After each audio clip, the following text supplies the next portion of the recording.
Welcome to the Recruiting Stories podcast, where we celebrate recruiting by exploring the stories of leaders and top performers by digging into their stories and understanding how recruiting has impacted their journey and their success. Have you ever thought about being a freight broker agent? If you have, this week you need to pay attention because our guest is Esslie Davis. She's the owner of STAC Solutions, an independent freight brokerage.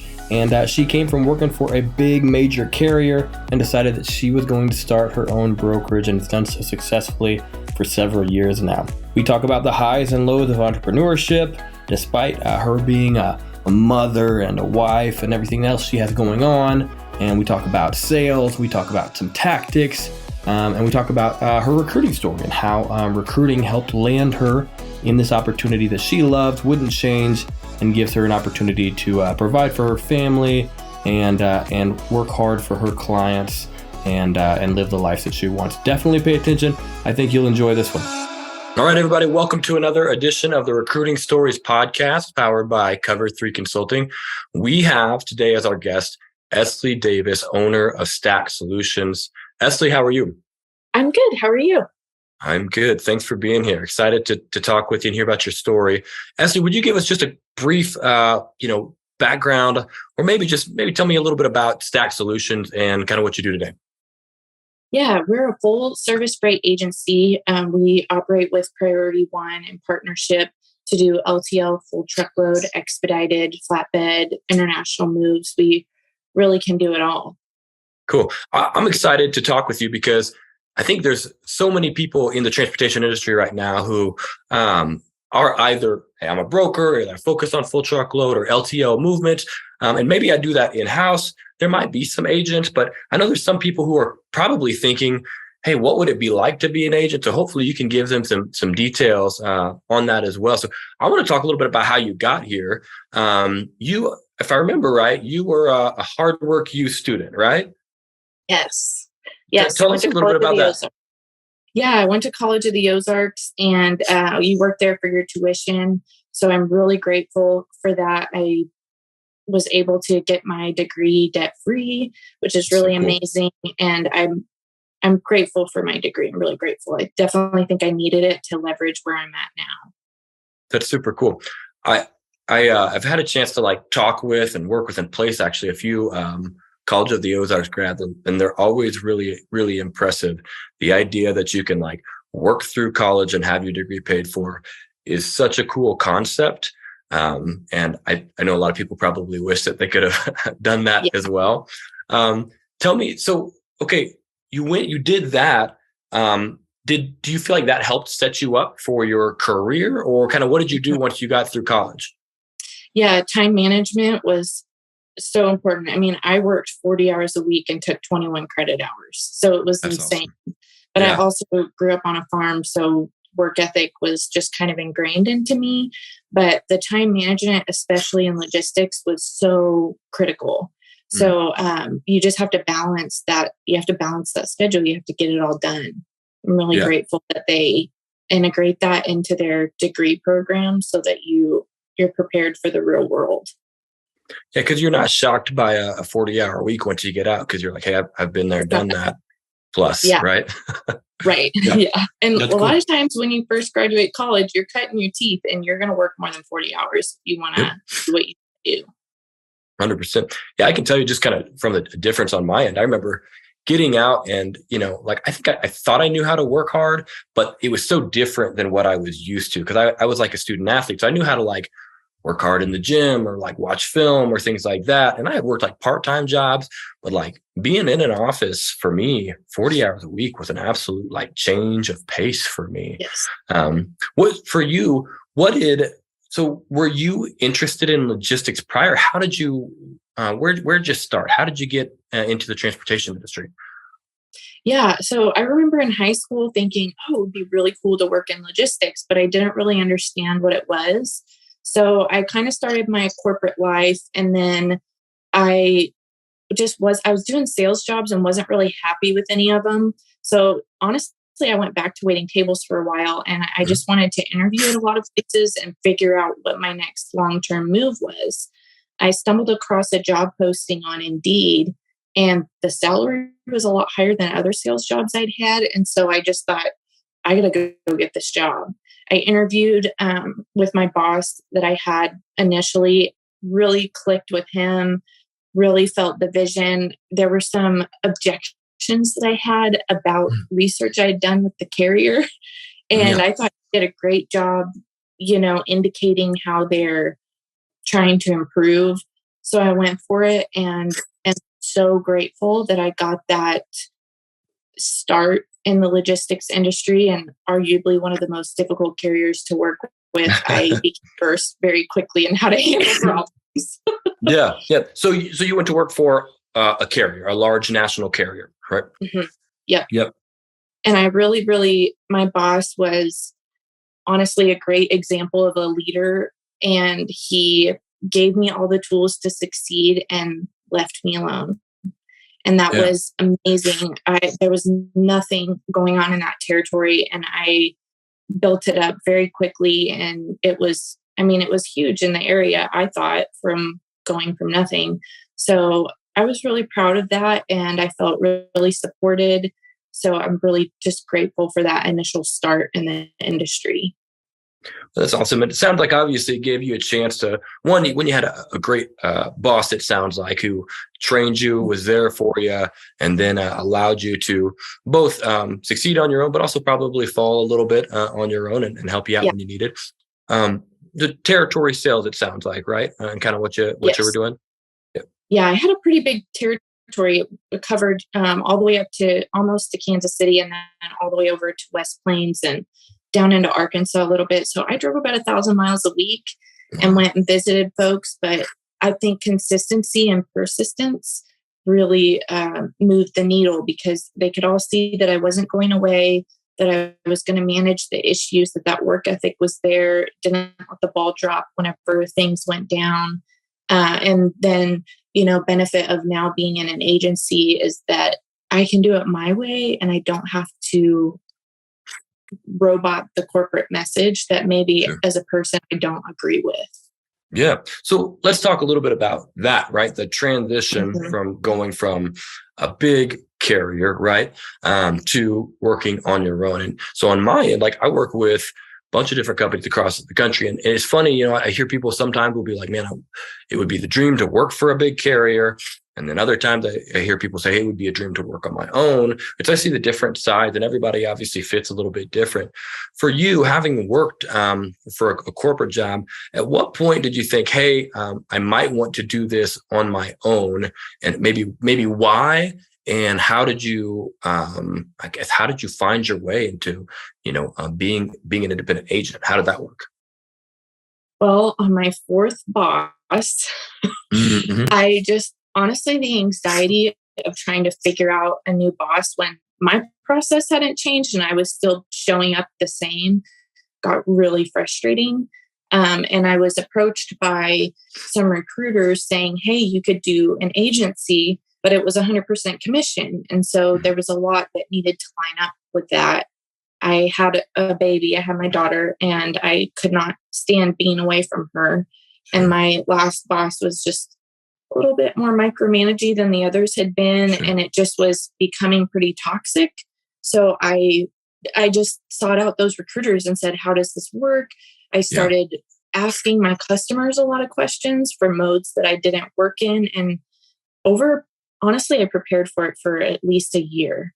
I was asking those questions. I was looking at the other companies that were available. The pandemic happened. Everything changed in my job. And I just was like, it's now or never. Everybody's struggling. I may as well hit it. I had a huge binder of every business card I'd ever collected in the business. And I knew what people liked to work with brokers and what people didn't. And I went for it. I hit the phones. I hit the streets when I could. And it was just, it really was just all perfect timing. Yeah. One of the things that I love that you said is you prepared. So many times, because we'll place salespeople, we place agents, we place leadership roles across the transportation industry. But I think what you did a great job of was saying, I needed to understand what the role was, what the expectations were, and then how I could be successful prior to doing that. And so, I mean, there's two people I feel like that were really instrumental in your story that I've heard so far. One obviously was your first boss who kind of empowered you and said, hey, you're capable, you can do this. And then obviously then a recruiter who connected in and said, hey, there's this thing called a freight agent, right? That would allow you to have some of the flexibilities and freedoms that you're wanting, and hopefully the financial situations. And so once you found those, then it was you, right? Then you were like, hey, I've got to figure out how to do this. And, then preparing that, hey, what does it take to be successful? Here's the potential clients that could be out there that could succeed and who would work with me and who wouldn't. And then you had to put the work in, right? You actually had to put boots on the ground. And that's the hard part people probably don't think about, is that if I want to go do this, I actually have to make the phone calls and make the visits. Tell me about that. Days. Yeah. Thankfully, my husband has been so supportive. He always tells people that I just don't take no for an answer. So you can imagine how our dynamic is. But I mean, I remember, like, I don't have an office. I don't have that. I just remember sitting on the bed in our guest room, just being like, okay, I've got 2 hours. That's the prime calling time. I am like going to pump myself up right now, and I'm just going to smile and dial. And so, honestly, a lot of Amish customers were kind of the ones that I dealt with because they can't do the online stuff. And they were a great springboard to get started because they usually ship freight for a lot of other Amish people. So I was just really, really grateful that they were willing to work with me. And it got off the ground pretty quickly. I was able to replace my income within the first 2 to 3 months. But I think that was due to a lot of the contacts that I had made. They were kind of warm leads. So I was really grateful for that. I did have a non-solicit that I abided by. I did not want to enter into litigation. So I made sure it wasn't people I'd previously worked with. And I feel really blessed. I really do. But it was not for lack of hard work. Well, it sounds like obviously your business is thriving at this point from what we've talked about. Excuse me. What I guess would you say that it takes for someone to make that transition to say, hey, I'm going to go from corporate and be my own agent? What kind of characteristics or attributes do you think it takes, having done it yourself? And what does that look like in your mind? Determination and resiliency. I am not ashamed or afraid to go and make the income I needed. If I hadn't done it in the amount of time I had, I told my husband, I said, I'll go back to waiting tables at night.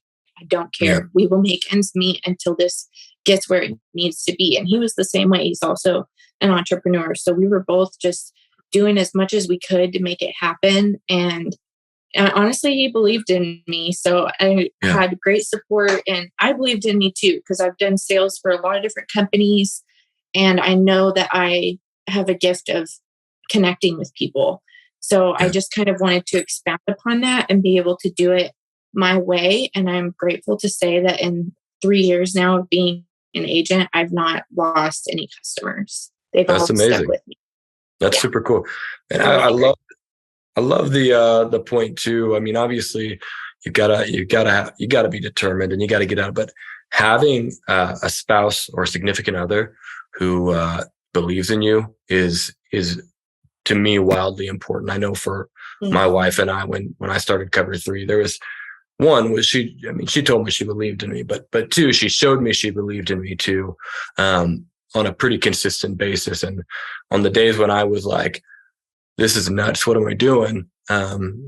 She was the one who was patting me on the back and saying, hey, you got this. So I completely echo that. I think that's such good.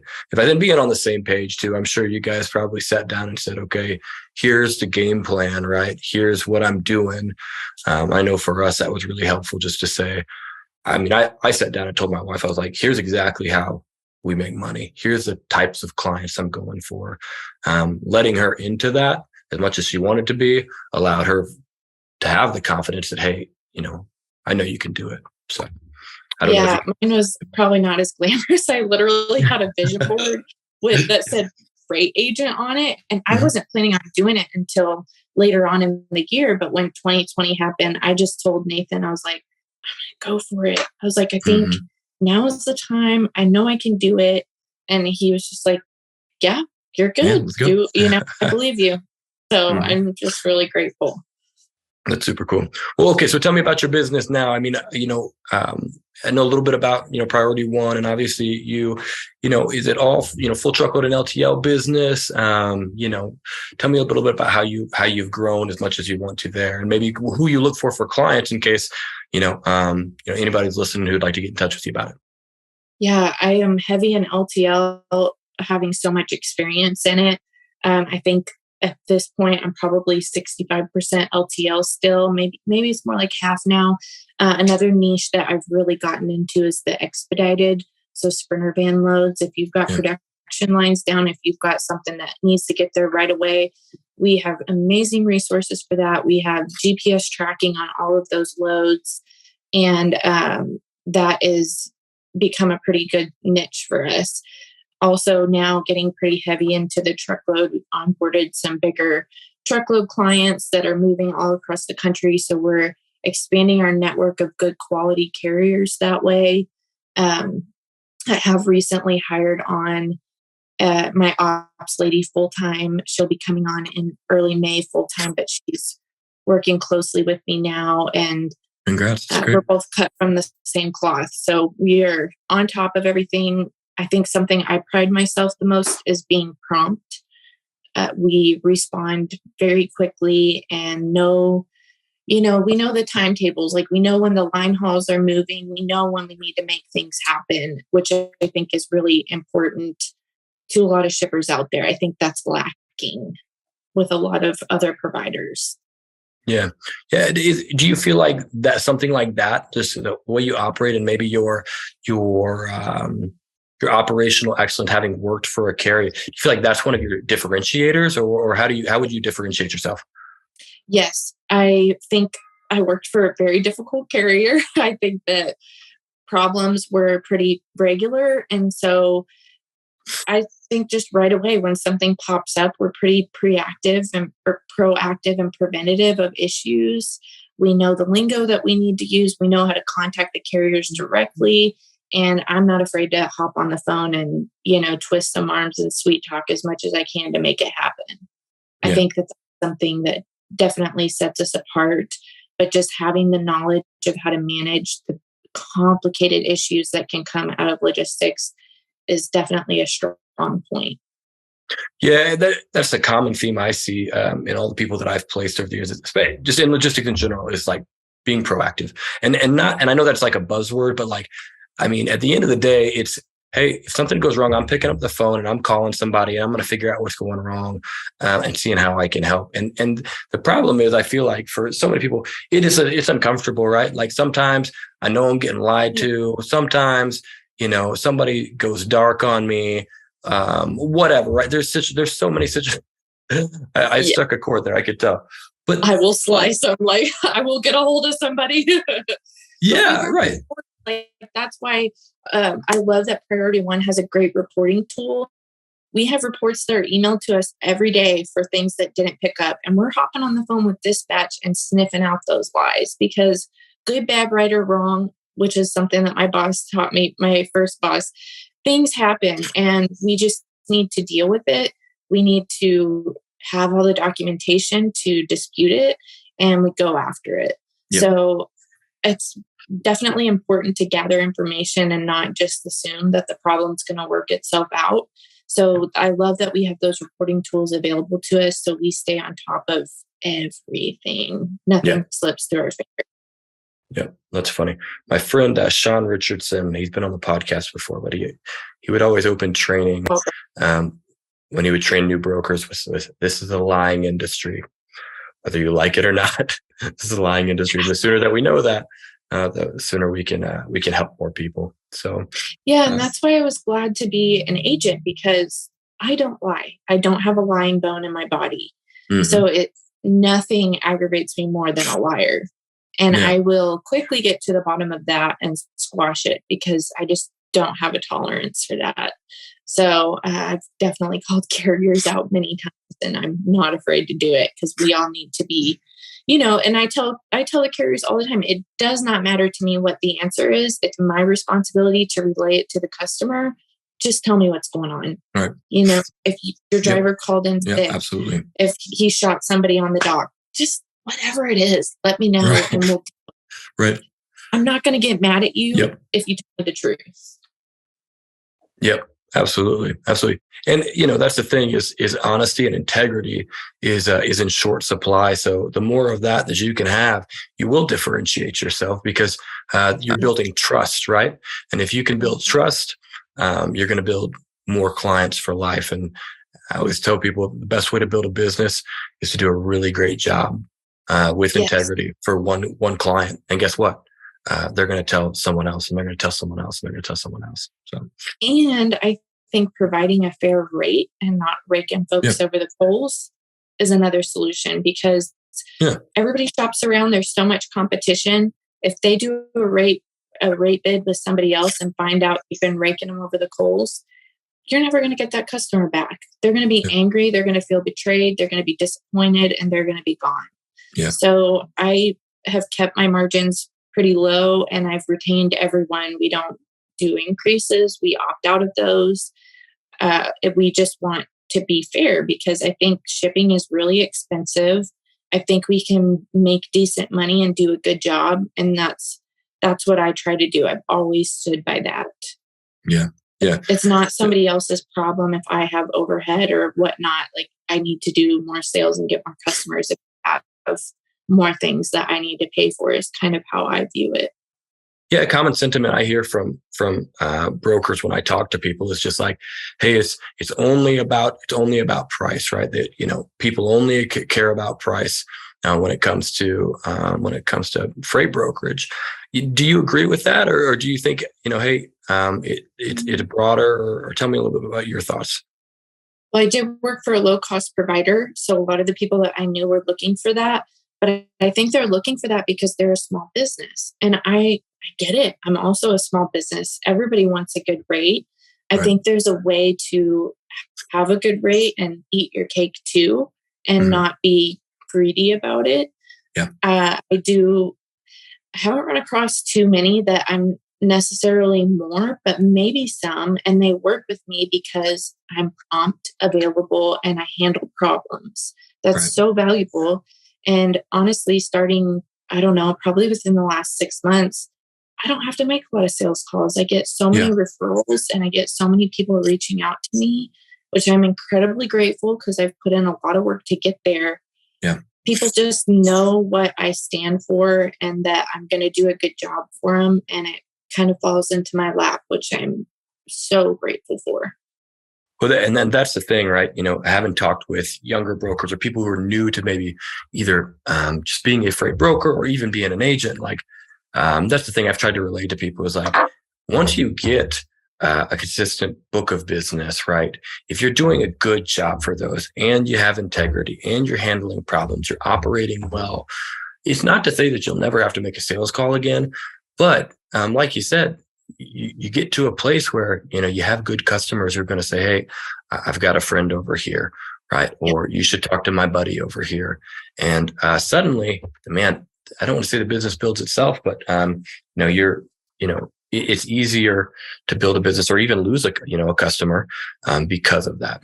So right, yeah, I definitely am thankful. You got to keep your pipeline full, though. I don't think it's an excuse to sit back and kick your feet up. But if somebody gives me a referral, I'm going to throw them a little thank you for that because it means so much and it allows me to oversee operations and handle things more than having to constantly be prospecting, which I'm still doing. It just hasn't been as critical as I've been able to have these referrals come in. Yeah. Cool. I love hearing your story, Esslie, and congrats on all the success. I think it's amazing to see what you've built in a short period of time. And I look forward to seeing STAC Solutions grow here as well. Looking back, when you think about, how you got into transportation, right? Working for a carrier, if you would have not seen that, Indeed ad, and you had not, met and talked with that boss who helped recruit you into that, what do you think you would have been doing if you weren't, if you didn't get into, logistics? What kind of a career do you think you'd do? Definitely sales. I think came out the womb a sales lady.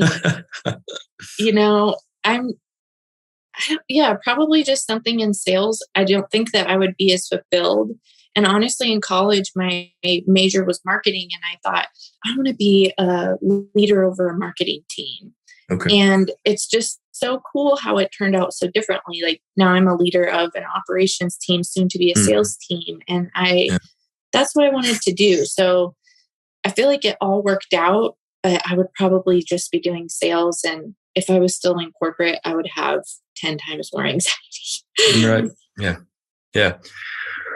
Excuse me. Yeah. So, I love that. I think when you think of like the entrepreneur, bug, I mean, man, there's so much good, but there's so much, I think, that's scary, right? When you think of, kind of the pros and cons there, what would you say that some of those are for someone who's like, I'll maybe I like the corporate side, but I'm thinking about, the entrepreneur side. Maybe give somebody some of the cons, that are out there of being on your own. And then I guess follow that up with some pros about, being an agent. Yeah. Cons are you're on call all the time. Vacations are not what is a vacation. I mean, I literally booked a truckload 10 minutes before my son was born.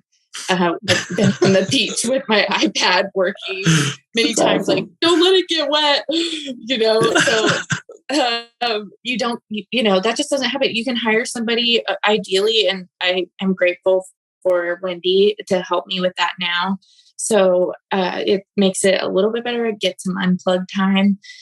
I would say that. And just, I love to ask business owners how they manage the stress because it can get crazy. If I'm moving, 6 to 7 truckloads and expedited loads per day, that's a really busy day, and things move fast. So you have to manage your stress.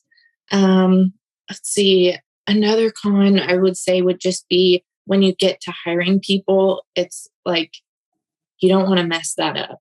Yeah. Right. And you have to dig through all the financials and make sure that you're financially ready for it. Make sure you're setting back for taxes. The taxes are a pretty big con. But it's nice to be in control of that. And you control all of that. You set it aside, you do that stuff, and you decide if you're comfortable and ready with it. You're not like forced into a situation because you have to meet this quota. Right. So the pros of it are just that you do have that control. You aren't like sitting there on the edge of your seat. What does my boss think of me? Am I going to get on a plan or be written up, get fired? Or this one doesn't like me, or I can't figure this one out. That was the biggest cons to me, was that, and being on their schedule versus mine. I'm a mom of a 2 and a 4-year-old, and that was my biggest priority. When I was a kid, I was shoved into childcare every chance my parents got. And I did not want that for my kids. I just wanted to be there.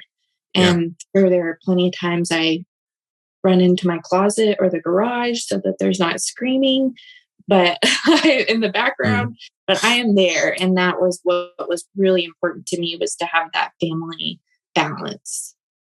Yeah. And I love that. I think that's one of the things that I think is so great when it comes to just remote work in general, but especially, when you think of like the agent opportunity that exists out there, is, it's on you, right? Like you're the judge, jury, and executioner, right? But at the same time, it allows you that freedom to say, I can't be around my kids. I can do some of the things that other people may not. I may not have to. I don't have to make that commute all the time, which I think is such a giant benefit and a wonderful thing. So that's awesome. Yeah, and also being an agent, you don't have all of the authority and insurance. The carrier takes care of that. Priority One takes care of all of that for me. And I'm so grateful, because that would be another huge headache added on top of it. So the agent model is just really beneficial. You just, you split it with them, and you get all the software and the back office support. I've got consistent people that I work with in the back office that kind of know how I operate and know that I like to be prompt and on top of things. And we're all in a pretty good groove. Mm-hmm. Yeah. So you still have a team, on that side, despite them not, working right next to you or in an office right next to you. So that's huge. And I would say that the lady that helps me with my disputes, she's cut from the same cloth as me. She knows if I'm going to want to dispute something, which is usually everything. So she's just kind of used to that. Like, she doesn't even ask anymore. She just does it. And so that's what's cool about having that consistent partnership, is you can get to know your people and share the expectations, and I don't have to pay out of pocket for that. It just comes from my split. That's cool. Yeah. And I've loved learning about your story and just hearing kind of your wisdom and insight about everything that you've built here and just the transportation industry. As we kind of move towards wrapping up here, always like hearing a little bit about, what Esslie today would tell 20-year-old Esslie. Like, if you could give yourself some advice, from to 20-year-old self, what would you say? It all falls into place. Stop worrying, stop freaking out. You can be strategic, you can be calculated, but it will happen. It will. I love it. Yeah. Patience, and giving yourself some peace of mind. I'm not a patient person. Kids has helped a lot with that, and logistics too, because you have to have patience. Yeah. I don't know many good salespeople or entrepreneurs who are naturally patient. They've developed it because of they have to, but we all want to get things done fairly quickly. So that's good. Yeah, being in sales and ownership is kind of weird too, because I have a tendency as a salesperson first to be like, let me take care of that for you. Don't worry about that extra charge. I got it. And I think that's kind and generous, but sometimes that probably bites me a little bit, because I feel like I can tend to eat a lot of charges that maybe I shouldn't, but I get the feel bads. So I would say maybe that's a con of not necessarily being the business owner first and being the salesperson first. As I've grown and had to transition more to overseeing and ownership, I have to say, okay, is it really reasonable that I eat this? Do you think that it would go over okay if I split it with them? Because shippers, they make mistakes too.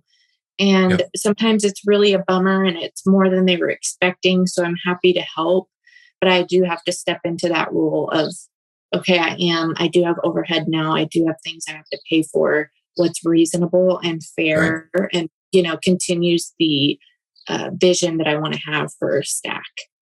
100%. That's good. What books have you read in your, lifetime or in your process that were impactful to get you to where you are today? The two that I can think of, I love The Power of Now by Eckhart Tolle. I wouldn't say that that's a business book, but it is a life book, and it will serve you well in business. If you can embrace just the power of now and being able to witness your ego and keep that in check, I think that book was very, very, very transformative for me. So that I actually try to read that book every year, because it just creates a new perspective of presence and just not freaking out. So that one, and I also, I think it was in 2020, The Lifestyle Investor by Justin Donald has been really good for me. I actually used to work with him when I sold Cutco knives at 18. Oh, wow. Cool. And I could have gone into the management program, but I didn't think that dropping out of college was wise. So I didn't pursue that.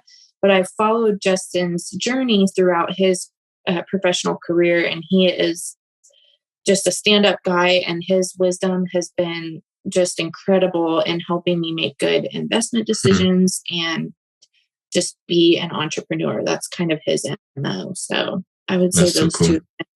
Because mindset is so important. The Power of Now can really help you witness and not ignore, but witness your stuff and not let it control your decisions in business, which is very important. And then his entrepreneurship model is really helpful in learning how to scale and structure a business. That's great. I'll put both of those in the show notes, and I would echo just that idea of mindset. I haven't read those books. I certainly will, but that's been a consistent pattern I've seen in successful entrepreneurs I either work with or even in my own life. Like, the successful ones tend to have this mindset of, I can, right? And if I don't know, I'll figure it out. Yeah. And you gotta be scrappy and you gotta figure out how to make it happen. Exactly. And that you can, right? Like, that's the thing that you talked about, kind of some of your childhood earlier. And some of the things from my own childhood that I think there was a lot of like, only certain people can do this and only certain people can do that. And I remember thinking, but like, why not? Like, why can't I? Is there a reason that I can't? And rather than why can't I or you can't, it's how can I? And just training myself to ask the question of how can I get that? How can I accomplish that? Really helped me become a learner. And once I became a learner, it was like, there's a lot of things that I'm actually capable of, but I haven't learned how to do it yet. Yeah. A lack mentality will keep you stuck. If you think, whether you think you can or you can't, you will. Right. The Last Lecture is a great book about that with Randy Pausch. I like that book too. I think, you believe in yourself. And honestly, you've got to weed out those people that are giving you that narrative that's going to perpetuate that mindset. So I did probably tighten my circle a lot more to people that were only encouraging and not saying, we'll see if that happens. Because there's been a lot of that. It's been really discouraging. Fellows in the industry have not been super encouraging, but you just don't need those people. You will find your people and your people will find you. I think that's good. I think the idea of like developing your network to help you become who you are supposed to be, rather than having a network of people who hold you back, is so crucial. And to me, it's also not surprising how many people have said, that's why I became an entrepreneur, or that's why I stepped into, this or that, because there was people trying to say, no. They try to control people too much rather than direct them and say, hey, I see your capabilities. Here are your options. Let me help you get there, rather than, no, you can't go this way. You have to go this way. That's just how people like doing. Yeah. I mean, what those people are doing is they're projecting their insecurities because they didn't do it onto you. Because let me tell you something, when I talked about becoming an agent, so many were like, you can't do that. You got to move this much a day to make money. And it's like, you didn't do that because you were afraid that you weren't going to be able to provide enough for your family. And I bet that if you had just taken the leap, you'd probably be really happy that you did. But instead, you're projecting that narrative that you told yourself onto me. And, you have to decipher that and realize that people are projecting insecurities very frequently. Yeah. And I mean, interaction. And I guess anybody listening, let me just be the first to tell you that from what we're talking, like, you are capable, right? Like, you're capable of whether you're in your sales job, of getting to the level you want, whether you're a leader and you want to lead a big group or get to that director or VP, like, you're capable of doing it. If you haven't heard it, hear it from me. Like, you are, it's a matter of how, right? It's a matter of your mindset and changing. And let Esslie be an example of like, hey, sometimes you do have to take a risk. It is a risk, right? But you don't get there without taking that risk and saying, I'm going to ask how and find people who can help me get there and help empower me, rather than keep me where I'm at, because the world will keep you where you're at. The world doesn't want you to succeed. But you've got to be able to be the first one to believe in yourself. Yeah, we tell our kids that, my daughter gets frustrated if she can't do something right away. And I'll say, you can do hard things. And then sure enough, like, she just learned how to dress herself and she came out and goes, I can do hard things, Mom. I'm like, yes, you can. Look at you go, girl. So it starts, within your inner circle, and what stories are you telling yourself and what stories are you telling others? So I think that all of that's really important. I love it. That's good. It's been awesome talking with you, Esslie. I've enjoyed it. I wish you continued success. If someone wants to talk with you about freight about your journey as an agent, or you move in freight for them, how should they get in contact with you? Yeah, I'm on LinkedIn. I don't keep notifications on. It's a little productivity hack. So if I don't get back to you right away, but you need to reach out to me there, I can give you my cell phone. My email is STAC Solutions LLC @gmail.com. You can hit me up there too, and I'm happy to cheer you on in your journey. There's enough for everybody. Awesome. Cool. Hey, thanks so much, Esslie. We appreciate it. And we'll make sure we get all the books posted to the show notes. We'll see you next time. Thank you. All right. Bye-bye. Thanks for listening to the Recruiting Stories podcast. If you haven't yet, subscribe wherever you listen to podcasts. Check us out on LinkedIn, Adrian Chapman, and Cover 3 Consulting is our company page. Also check out our website, www.cov3consulting.com. Again, thanks for joining us, and we just simply want to remind you that you can change the world by putting people in a position where they can do the most good, and you do that by recruiting. Thanks again for joining us. We'll see you next time.